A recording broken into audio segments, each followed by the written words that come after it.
नमस्कार, मी सौ प्रतिभा खसाळे। मी Florence Nightingale जयंतीनिमित्त स्वकाव्य तयार केलेले आहे, ते आपणासमोर सादर करीत आहे। नर्सिंगच्या जगतातल्या पहिल्या परिचारिका तसेच लेखिका यांच्या जीवनपटावर आधारित। धगधगत्या उन्हातही बनली सावली सर्वांची अशा महान त्या हस्तीची कहाणी फ्लोरेन्स नाइटिंगेलची स्वतःच्या ध्येयाला पकडून घरच्यांचा विरोध पत्करून घरच्यांचा विरोध पत्करून गेल्या देशातील सैनिक शुश्रूषेला परिचारकाची फौज घेऊन परवान केली स्वतःच्या जीवाची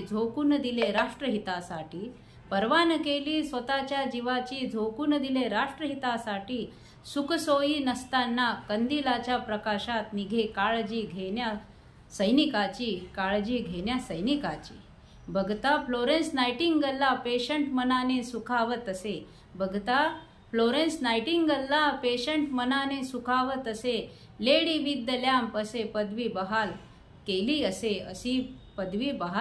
असे संपूर्ण देश विदेशात फिरून भारतात आल्या इथली परिस्थिती बघता इथेच रमल्या प्रतिकूल वेळेतही स्वतःला सिद्ध केले नर्सिंगचा पेशा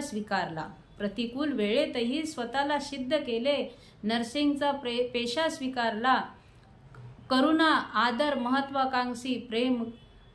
आदर महत्वाकांक्षी प्रेमासोबत कार्याला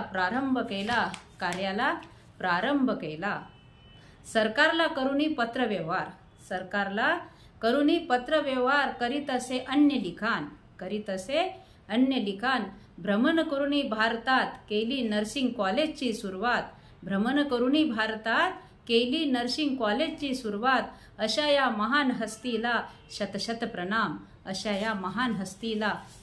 प्रणाम धन्यवाद।